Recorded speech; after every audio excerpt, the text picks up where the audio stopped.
Welcome into the Queens Coaches Show presented by OrthoCarolina. My name's Jack Fitzpatrick. We're about an hour away from tip-off between Queens and Florida Gulf Coast. And before they're down on the ESPN Plus broadcast, we got Nick Kloss and Walker Mail joining us. How are you guys doing today? Oh, we're doing well. I'm ready for another home game, is what I am. I'm ready that Queens is back at home. Be back calling basketball. Goodness gracious, it's been a while. Break. Yeah, it feels like it's been, what was the last home game? App State? I think that's right. 13th. Yeah. App State, yeah. And since then, Queens in a little bit of a rough spot. 5-game losing streak tonight. Nick, what do the Royals have to do to get back in the win column? Yeah, I mean, I will say in the Royals' defense, you look at that 5-game losing streak, there is a ranked Duke and a ranked Clemson on that stretch. I mean, so those are tough places to play. You're going to Cameron Indoor, you're going to Little John, so that's really tough. But now coming back home, I think that's going to be a big factor tonight. Just being back on the home floor, 9-1 this year, in the past 2 years since getting to Division I. So being in Curry Arena, I think, is going to have a big impact. But you got to play 40 minutes of good basketball. And against Kennesaw State, they weren't able to do that. And that's what you need to see if they're going to get out of this slump. They did play better against Kennesaw State, though, which is nice because it's true, right? Appalachian State, better basketball program the last couple of years. And so you add that on top of a top 25 Clemson team. Then you play Duke, a historic program. It's going to be tough to go through that month, especially with 4 straight games on the road. Now that you're back, you're settling into conference play, and they do play better at home. As simple as it may sound, the shots are going in here more so. Like on the road, they've just not been shooting well. The splits are way off for this team, and so the fact that now you're back at home, there are a couple guys off of the bench that are shooting like 50% from three-point range here at home. And so I think it's going to be a monster game for them to get back settled in. And to add on that, in my opinion, I think App State, potential tournament team, Clemson, potential tournament team, Duke, potential tournament team. I mean, you're looking at 3 teams that, at least talent-wise, are 100% NCAA tournament level. I may push back a little bit on the App State, but that might be my own homerism talking as a JMU alum, so I'm going to let that one be. Understandable. You want that bid. You want that bid. It's a 1-bid league. The ASUN, a 1-bid league. But you mentioned it. Inside Curry Arena, they're 9-1 over the last 2 years. App State was the only loss, and it was a closely contested game for much of it. What is it about this court, Walker, that gives the Royals such a good home court advantage? Well, I mean, what we could do the creature of habit stuff. We could do the classic, all the cliches. I do think that this is a team now that if you look at some of the guys that have been here for a while, they're starting to settle in a little bit more so, where you have so much turnover in the transfer portal age. You do have a Dayton Albury that's coming over here that's new, but B.J. McLaurin, 3rd year here. A.J. McKee, a stalwart of this program now. And so the guys that matter and have mattered for a while, you have to imagine just getting enough shots up on these goals in this court. It matters quite a bit. And plus, I do think that we're dealing with a pretty small sample size at this point. And so we could just go back to the law of averages. Things will start to settle in once we get to conference play. But I think that has as much to do with it as anything. Yeah, and I think you look at last year, 4-5 in ASUN play here at home for Queens. So if you're thinking about that, I think Walker's right. It's going to kind of even out in conference play, and you're really going to see how that home court advantage really works. Yeah. If it's really the home court advantage, is it just they get a lot of shots on these rims, so they're used to it. So like you said, you can go up the cliche counter if you want. They're comfortable here. They shoot well here. They haven't been able to translate it yet on the road, so they feel comfortable here in Curry Arena. Yeah, great point. They have 1 loss in non-conference. Conference play a little bit different when they It's been a different story in the ASUN. And taking a look at what we have going on behind us, Florida Gulf Coast, Queens, they're warming up. They're getting ready for tip. Styles make the fight, right? And you can't have 2 more different styles. Grant Leonard, since he's come, loves fast-paced basketball. Over on the other side, Florida Gulf Coast likes to throw the brakes on. How do you see this playing out there on the court, Nick? Go ahead, Nick. Yeah, I mean, you literally have, like you said, 2 polar opposite basketball teams. You have, I think, Ken Pom pace of play. My Bible, Florida Ken Pom. Gulf Coast, 355 out of 359, I think. And then for pace of play for Queens, I think top 60. So 2 completely different teams. You have one of the 5 slowest basketball teams in the country in Florida Gulf Coast and one of the 60 fastest. So you're going to see 2 teams just polar opposite styles of play, but talking to both head coaches, neither is going to try to play to the other. They're both going to stick to their game plan, stick to their style of play. So we'll see. Can Queens get them uncomfortable, speed them up? Can Florida Gulf Coast slow them down? Well, I think the other thing, too, for Queens, right? A.J. McKee, Dayton Albury. Albury is a blur. A.J. McKee is also real fast, but he can play in the half court, and Albury can, too, get into the basket whenever he wants to. What I'll say is on the other side, Isaiah Thompson coming back, that's really helped this Florida Gulf Coast team. And you talk about a senior guard that played big-time college basketball, transferring from Purdue. He's not going to get sped up. It's a really smart lead guy, and the guards are the one that control the pace as much as any because they're the one pushing the basketball. And so I'm really interested in how much they try to pressure Isaiah Thompson, or if they just let him take care of the basketball, and then once he dishes it, do they try to speed up the front court player, especially if they try to pick up full court press, which we've seen Queens do quite a bit this season and beyond. That's what I'm interested in, the battle of the guards, A.J. McKee, Dayton Albury, and in particular, Isaiah Thompson on the other side. Yeah, so about 55 minutes till tip. Let you guys go, but before you go, gotta ask, expectations for the game and, of course, score prediction, because we can't let you go without the score prediction. Yeah, it is so weird when you're talking about two different styles. Are there going to be a lot of points? Who is going to win that? I'll probably settle. I'll probably sit on the fence and go low 70s, high 60s. That's even a little bit favoring probably Queens. I think Queens gets the win. I think, especially when you go back to the level of competition on this tough stretch that they've experienced so far. They played Kennesaw State better, which, by the way, NCAA tournament team last year. So they have the experience also. It's been really tough. I do think that Queens ends up getting the win against another below 500 team. I expect them to win by something like 7-8, maybe a little close to double digits, comfortable, but still a nice fight. Give me something like 73-66, something that too. I agree. I think it's going to be a close one. This is a team, Florida Gulf Coast, obviously some turnover, but they lost to Queens twice last year. They were a first-year Division I program, obviously led by point guard Kenny Knight, who they lost, but they bring in Dayton Albury. They brought in a lot of talent. So I think Queens can take this one, especially at home with that advantage. I'm going close to walk-up. I'm going to go 67-62, 5-point game. Queens wins. I love it. Sounds like a great game. You can catch all the action on ESPN+. Nick and Walker, thank you so much for joining us. Good luck on the call. Thanks, man. Appreciate it. Of course. And we'll be right back with the Queens Coaches Show presented by... The other one is. From urgent care to your full recovery, OrthoCarolina is there every step of the way. Good day, though. Good day. Here, strength comes from within. Practice makes perfect. And curiosity knows no bounds. I believe Queens graduates will create a better tomorrow. Where we go next? That's up to us.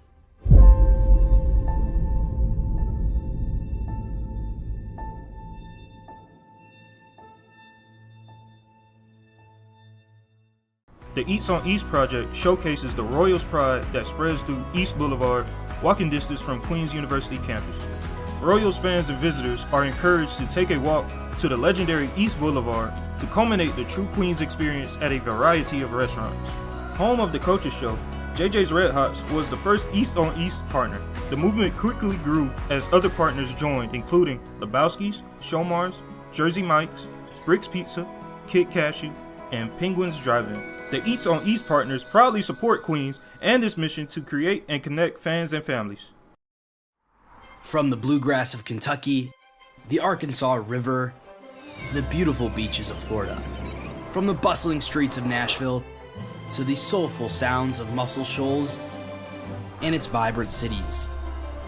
Fueled by growth, the Atlantic Sun operates in the fastest growing region in America and broadcasts in over 16 million homes.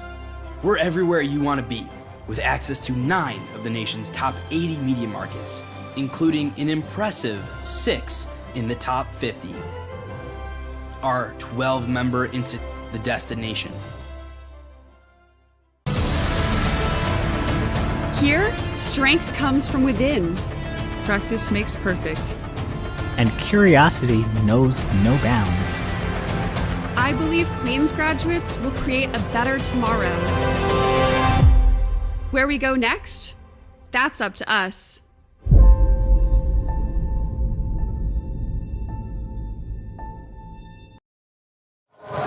Welcome back into the Queens Coaches Show presented by OrthoCarolina. We're joined now by April Simprel. Let me get this right. Faculty athletics representative. Correct. For Queens. Correct. Queens coming off of a great academic year. But first, what is your job? Because I don't think a lot of people watching, I don't really know exactly what the rep does. Okay. What is your job? Fantastic question. I didn't really know what the role was either until I stepped into the role. But it is a member of the faculty that is kind of a liaison between the whole institutional academic side of things and the athletics department. And it's actually a role required by the NCAA for any school that has an NCAA sport. And so that's the role that I'm serving. The faculty athletics rep, sometimes we call ourselves the FAR or the FAR. I like that. Okay, I can remember that one. It's a little shorter. And we have three main areas of focus. One is to ensure institutional control or academic control of the athletics program. The other is to maintain the academic integrity, or kind of ensure the academic integrity of the athletics program. And of course, the most fun part is to kind of ensure the overall student-athlete welfare, which is my favorite part. That's awesome. You said you didn't really know about the role before you stepped into the role. Yeah. How did you get into the role? How did you figure out about it in the first place to want to step into it? The school asked if I was interested, and I was very interested because my daughter was a Division I athlete, so I definitely see the value of the student-athlete experience, not just while at school, but also beyond in careers and life. It teaches so many valuable skills on how to be a good citizen and a productive citizen. There's a lot of value to it, so I really was interested in doing the role. What was your daughter? What sport? She played soccer. Soccer. Yeah. That's awesome. So Queens is coming off of a great academic year, had a high GPA as a program. What does that show about kind of where this athletic program is and how they're doing, not on the court, but this time in the classroom? Yes, very exciting news. We've had such a great fall. We've always had a really big emphasis on the academic success of the athletic program. And now with the Division I move, we've got even more resources. So we have the addition of the athletic academic support staff. We have a team of 3 individuals, Tiffany, Justin, and Taylor, who have just been able to enhance the academic experience of our athletes. And so they help direct the student athletes to resources that we already have at Queens for all students, but they also kind of supplement that, and with workshops, academic advising, in addition to what they're already getting with their faculty advisors. And so anyway, we have had just one of the best falls ever, one of the best semesters ever. We have 101 student athletes who earned a 4.0 GPA in the fall, which is phenomenal. So they're on track to be members of our Royal Society if they maintain that through the spring, which of course is the goal. And we had every program of the 3.0 GPA or higher in the fall, which was stellar. Yeah, there's some really impressive. So we're pretty proud. With that Royal Society, what exactly is the Royal Society? So the Royal Society is a yearly award for any student athlete who maintains a 4.0 for the entire academic year. So pretty big. As a non-Division I athlete who just went to class, I never even hit 4.01, so that is wildly impressive. It's very impressive. And we've seen kind of that jump from Division II to Division I on the fields, on the courts, whatever it may be, that kind of jump up in competition. But you mentioned there's a change in how you guys kind of handle the classroom thing. Yeah. How has that gone about for you as the FAR? Well, I've been learning a lot as I took on the role. I didn't know as much about the athletic program when I first started. I've been learning a lot. The Division I move was new to most of us. So really the first year being in Division I was, 2 of those athletic academic support staff members came on board right at the beginning of the school year. So we were all just kind of learning about their role. Everybody was learning about the whole Division I process. And so this year we've been able to enhance the program, academic support program, with addition of Taylor, and really start implementing some cool workshops, like I said, on study skills, time management skills, and really giving some intentional skill sets to the student athletes. So it's been exciting. That's awesome. Well, thank you so much for taking the time out, and good luck taking that momentum from the fall into the spring. Hopefully we see a few of those people who had the 4.0 in the fall, or I guess all of them, continue to get that Royal Society. Yes, hopefully. Thank you so much, April. We'll be right back. Step aside with some more Queens Coaches Show presented by OrthoCarolina. Max has been practicing to be a professional soccer player his whole life. I think I broke my knee! I think I broke my collarbone! I can do better. Let me take that from the top. From your first real urgent care visit to full recovery, OrthoCarolina is there every step of the way. I think I broke my ALC! It's ACL. He's getting really good.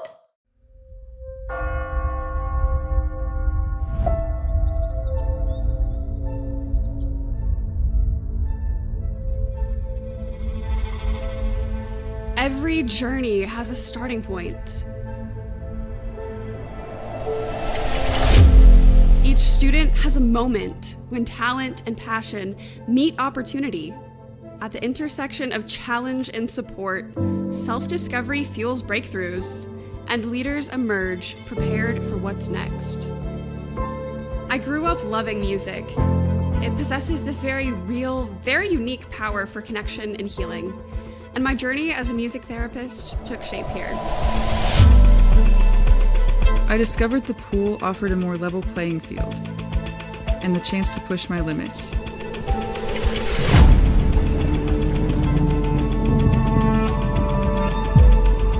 At Queens, there's so much opportunity, and our potential for greatness accelerates with every step of our collective journey.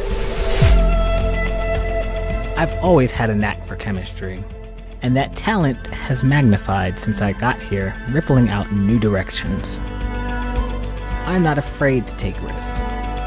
I believe challenges make us stronger, and innovation only comes when we're willing to lean into the unknown.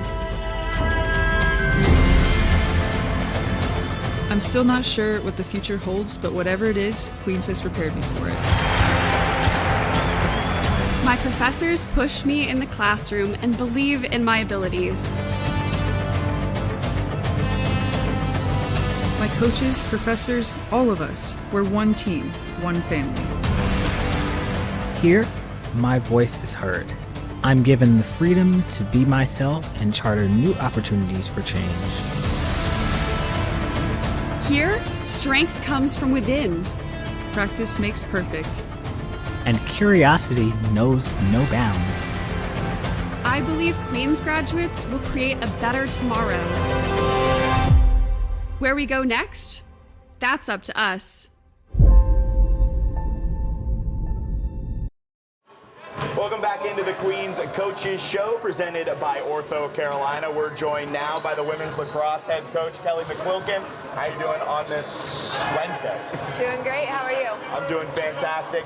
You guys just announced about a month ago your 2024 season, so let's dive right into it. Yeah, let's what are some of your expectations going into this new year?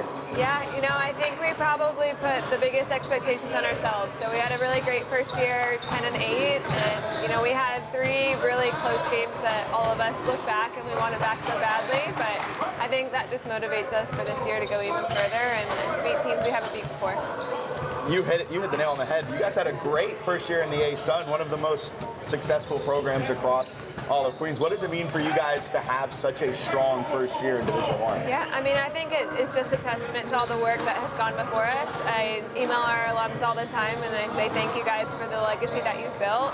I walked into a program that has a lot of pride and they take a lot of pride in what they've done and what they've built, and if they put their name behind it, they want to do it well. So it means a lot, but it's a testament to the program I walked into. And you came over from High Point last year as your first year. What was that first year of coaching, or head coaching, I guess, was like for you? Yeah, big transition year. First time head coach, new division, new team. It was you checked every box. I think the trifecta of a transition. Yeah, but it was wonderful. I couldn't have asked for a better team to be a first time head coach with, and I will remember that team for the rest of my life.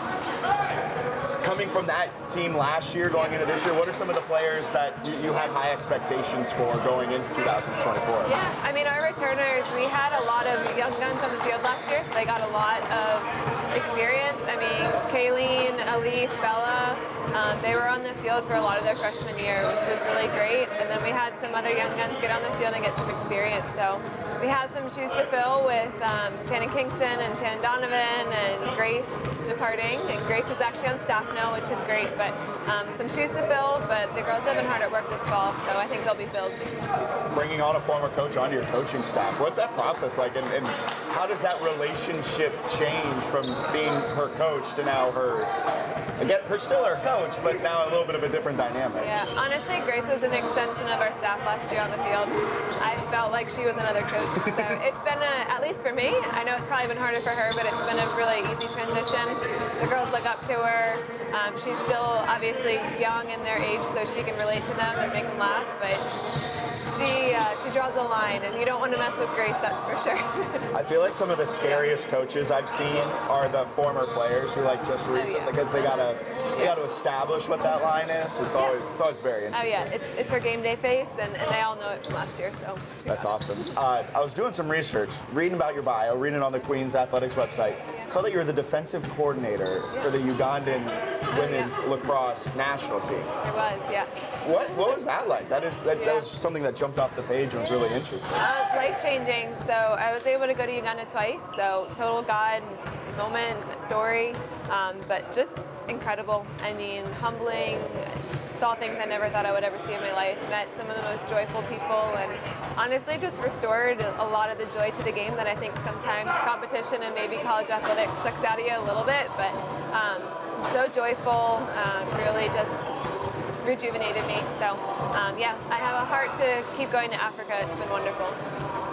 And kind of restoring that, you started with Towson, or you got your playing career at Towson, then you went to High Point as an assistant for a while, and now found your way to the Queen City. But what took you from the playing world and made you want to go into the coaching world so soon after your collegiate career? Yeah, I was blessed with some awesome coaches at Towson, and I was a finance major, so I like math, I like business and all that, but it had to be on the field. I had to have a job that was where I was able to impact girls day in and day out. So followed the path down to High Point, and haven't looked back since. It's been wonderful. You can use that finance degree, figure out cause turnovers, and I bet there's cause turnovers, ground balls. Yeah, you got to figure out whatever formulas there are out there about it. Yeah, that's for sure. But thank you so much for taking the time out of your day today and answering some questions. We'll be back in just a few. Wonder where the other one is.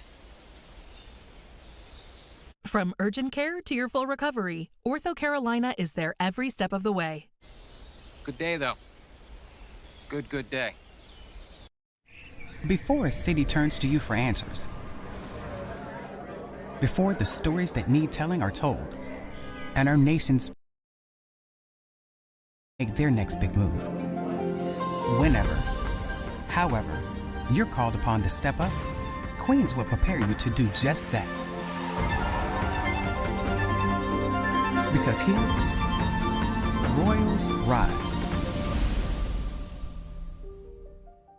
Welcome to the Atlantic Sun, where heart-pounding moments are born and where champions rise above.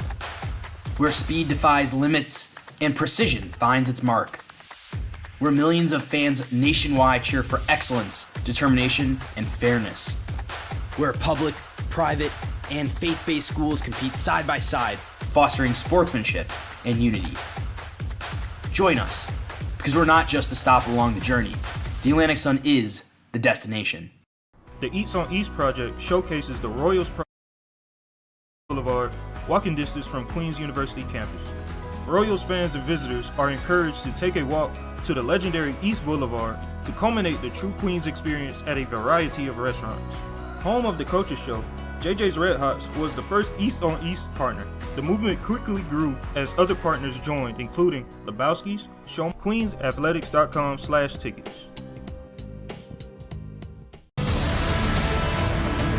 Here, strength comes from within. Practice makes perfect. And curiosity knows no bounds. I believe Queens graduates will create a better tomorrow. Where we go next? That's up to us.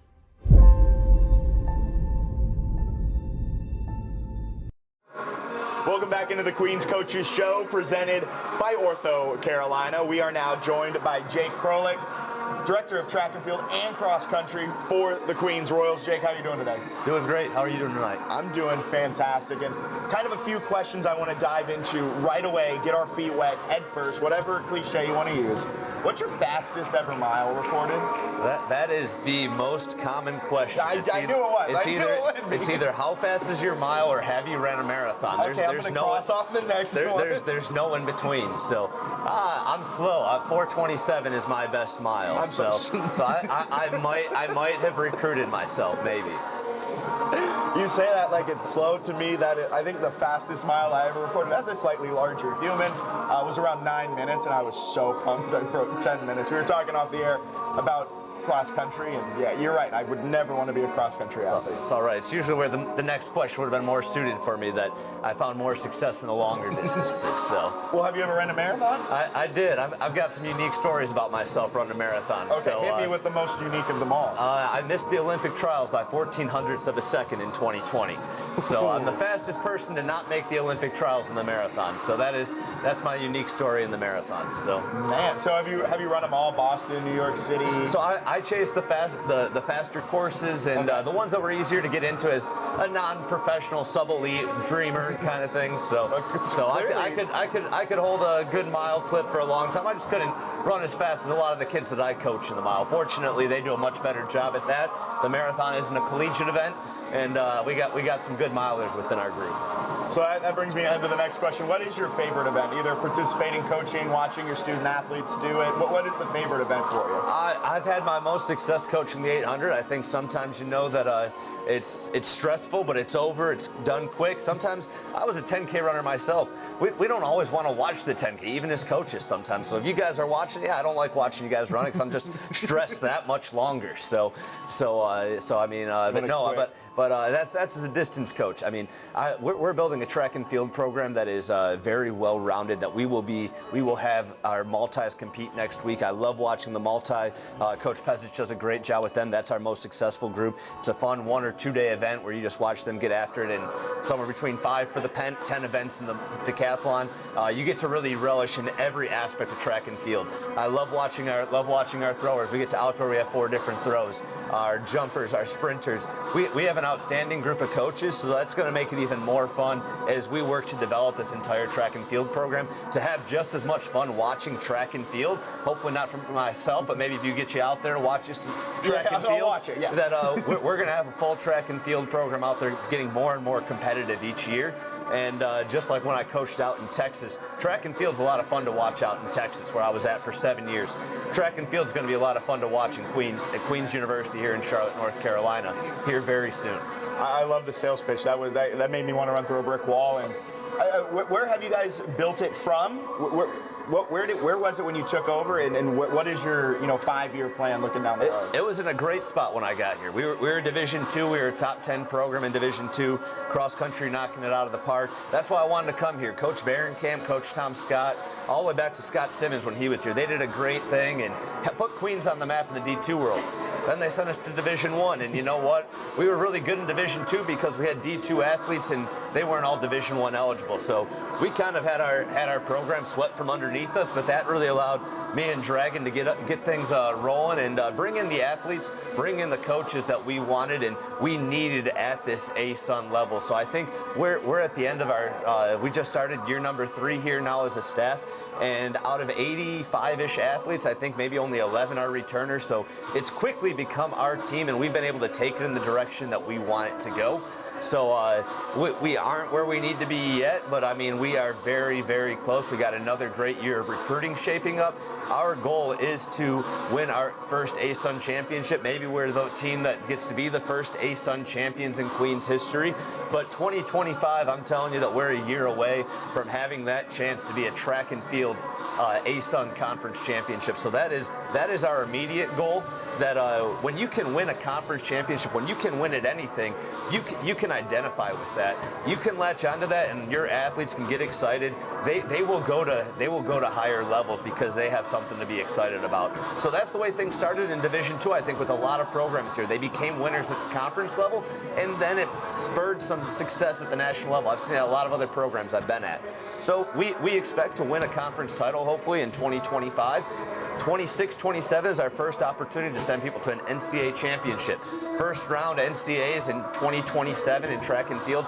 We expect to have a presence there. So conference level success first, NCAAs on the little bit longer horizon, but the light is showing at the end of the tunnel. So we're getting through it. Yeah, those are great goals, and you mentioned it. You want to be the first program for Queens to win an ASUN title. Is there a little bit of a unspoken competition between all of you coaches about that? I'll say I was a little disappointed when I heard that ASUN was now sponsoring swimming. So I was like, you know what, maybe that's not the goal. But you know what, I mean, we want to see Queens be successful, whether it's out here on the court in basketball, swim teams, lacrosse, soccer. I've left way too many people out because we have way too many sports to remember. But we want to see everyone be successful. I think that we have some unique challenges that we all work through.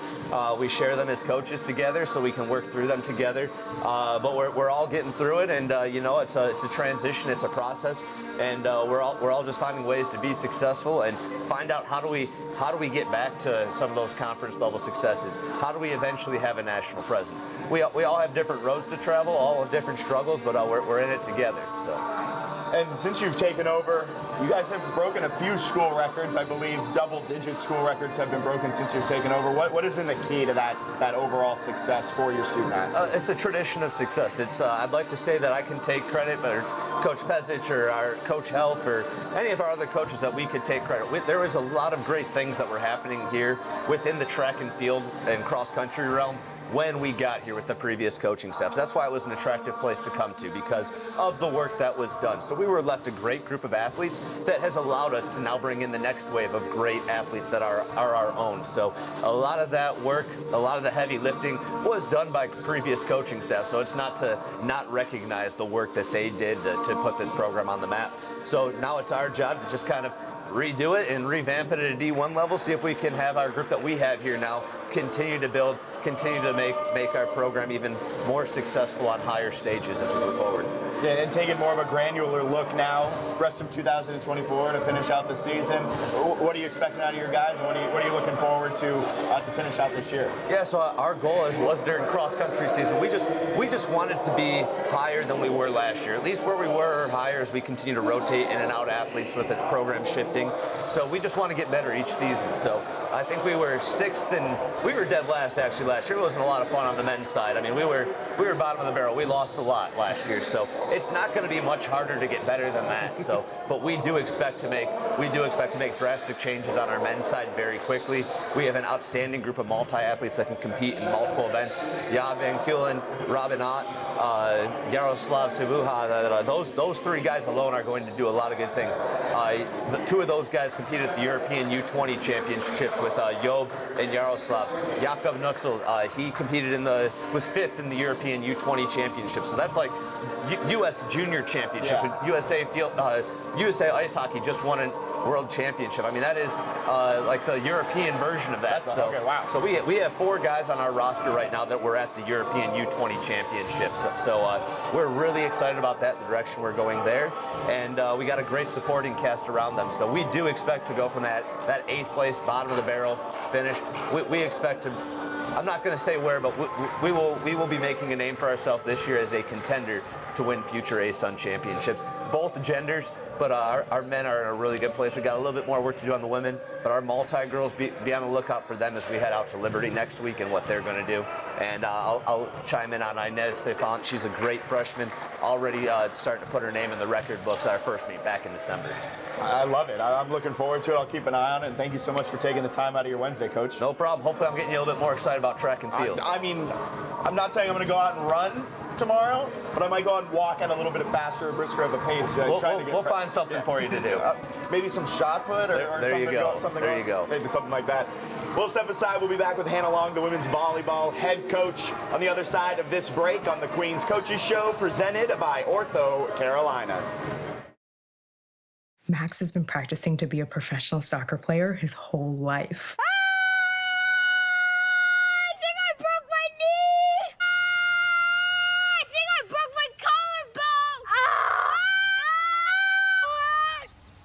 I can do better.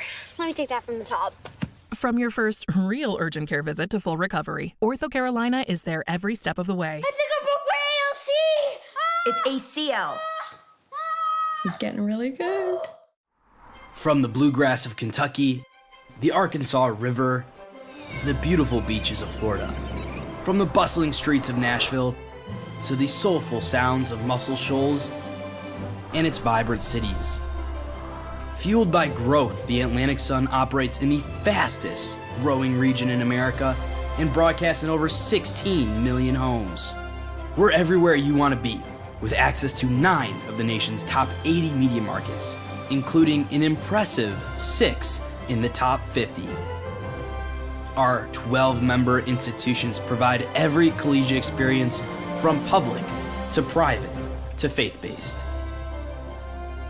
All of our member institutions are located in the top 30 states with the most rapid growth. So join us, because we're not just a stop along the journey. The Atlantic Sun is the destination. The Eats on East project showcases the Royals pride that spreads through East Boulevard, walking distance from Queens University campus.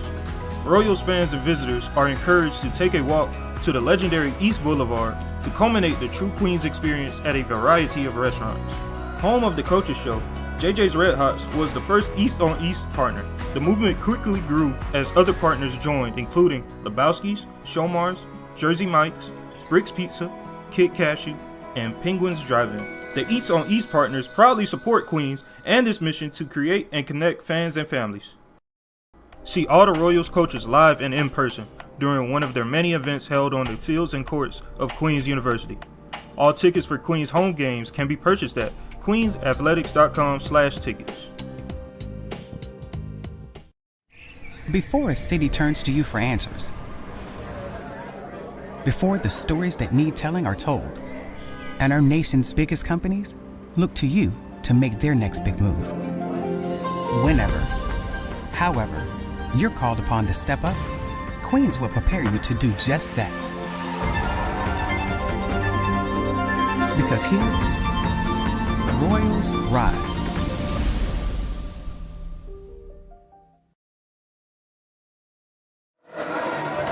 Into the Queens Coaches Show presented by OrthoCarolina. We're joined now by the women's volleyball head coach, Hannah Long. Hannah, how are you doing on this Wednesday? I'm doing awesome. How are you? I'm doing fantastic as well. Excited to talk some women's volleyball. Men's volleyball just got underway, but your guys' season wrapped up. And can you kind of take me through what the 2023 season brought you guys? I think it brought us more competitiveness. I mean, our record necessarily didn't reflect that, like in total wins, losses, but we pushed a lot more teams to 5th sets. We took sets off people that we hadn't in the past, and I think we were more comfortable this year. So overall, I think we just competed at a much higher level. Yeah, and going from Division 2 to Division 1, and now going into, after this year, is going to be year 3 next year. Can you walk us through that growth year over year with your team and kind of what you have to do as a coach as well? I think the biggest thing that we had to start talking about was the different, for lack of a better term, quality of play that was needed to be successful at this level. It's just a little bit sharper, it's a little bit faster, and just, so that requires a little bit almost more mental. Yeah. Stick-to-itness than even physical. And so the more and more that you experience it, the more and more you get used to what it takes to really be successful, the more comfortable they get. And coming off of this 2023 season, were there any players that really stood out for you that you're excited to watch their career continue to grow?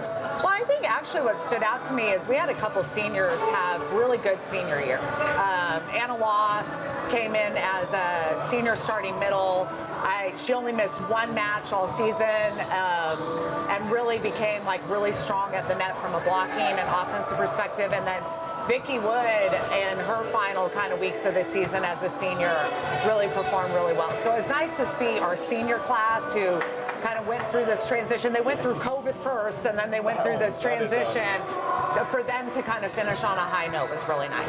Well, what does that impact for your program? And that is a senior class. Like you said, COVID, a Division 2 to Division 1 change, and then they finished it kind of with an exclamation point.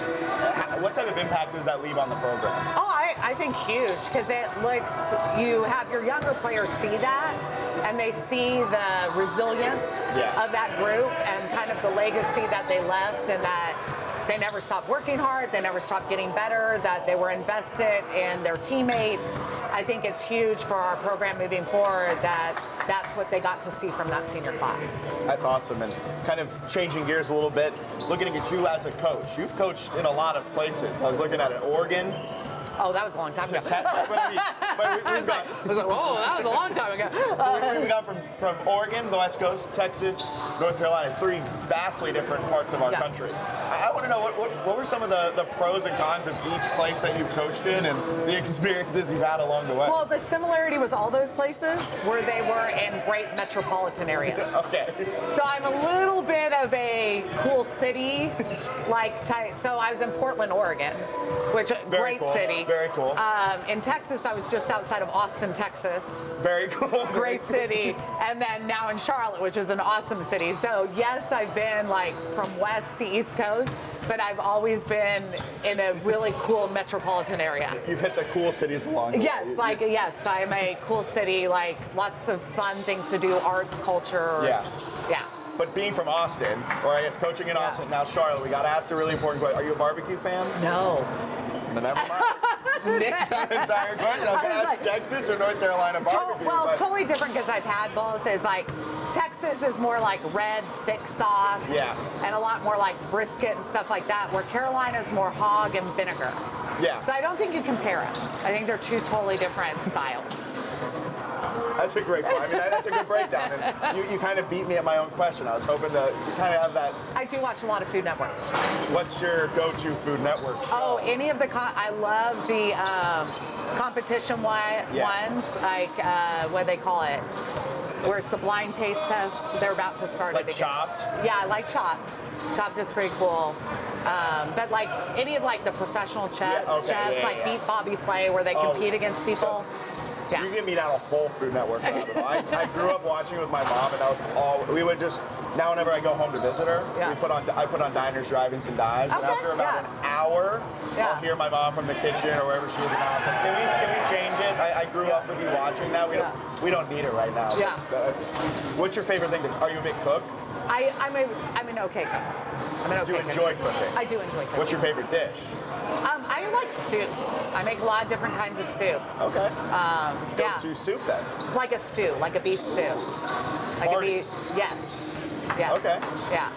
Very interesting. Yeah. If you could, here's going to be a weird off-the-wall question. Okay. If you could compare your team from this last year to a hearty beef stew. Oh no. That I don't even know where that goes. I was like, we're going to go on that one. Oh, kind of, who's the...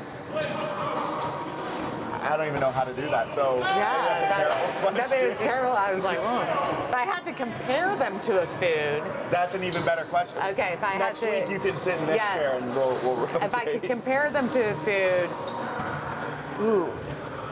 almost like a molten cake. It seems squishy on the outside, but when you open it up, they're really soft. You know what I mean? They seem like a hard exterior, but if you really get to know them, they're really soft and That's probably more. I love it. Their style. Awesome. Now, sorry to go off down that tangent of food. We'll bring it back to volleyball for the last question here. Okay. Looking forward to 2024. I know it's way too early to start preparing, I guess. Or maybe you've been preparing for it the last. Yeah, the second you're done playing, you reflect and you start looking ahead. So what are the expectations for 2024?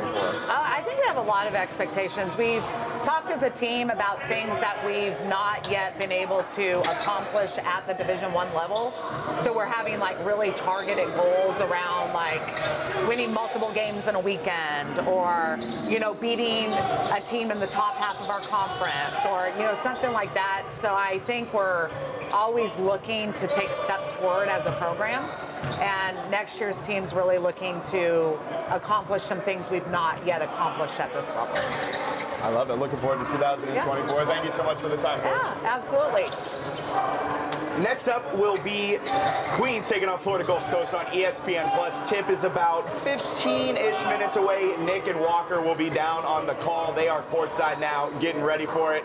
So thank you so much for tuning in to the Queens Coaches Show presented by OrthoCarolina. I'm Jack Fitzpatrick, and we'll see you next time.